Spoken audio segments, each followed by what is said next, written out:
Welcome back to every naval battle in history. Having set the scene for the Peloponnesian War in episode 13, we're skipping ahead to 429 BCE and the Battle of Naupactus.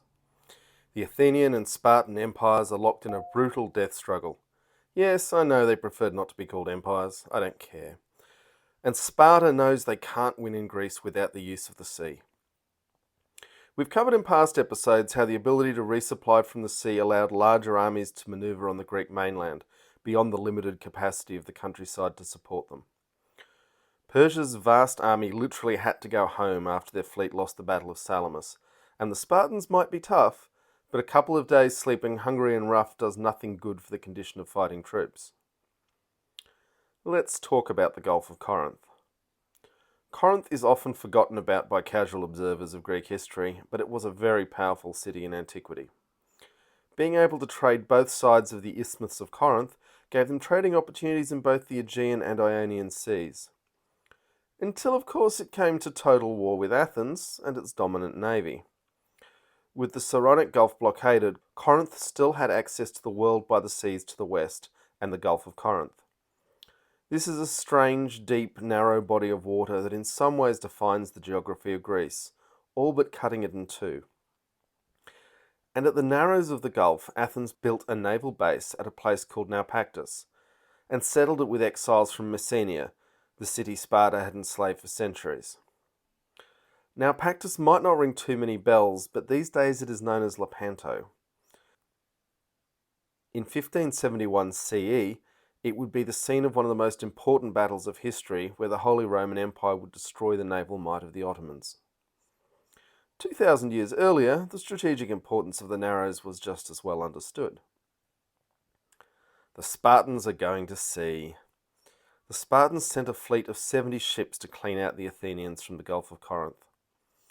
Remember that with this weird geography, Naupactus was a huge distance by sea from Athens, but relatively close overland. The Athenians in reply could muster just 20 ships. It should have been a wipeout. The Athenians had the advantage of knowing that reinforcements were on the way to them. Drawing the battle out was to their advantage. Athens' fleet was anchored at Antirrhium, where the bridge across the Gulf now crosses. You can see clearly from the bridge all the way to Naupactus. Google Street View really helps us out once again. The Spartans moved between the Athenians and their base at Naupactus. The Athenians attempted to slip around the northern shore of the Gulf and get past them to return to their base.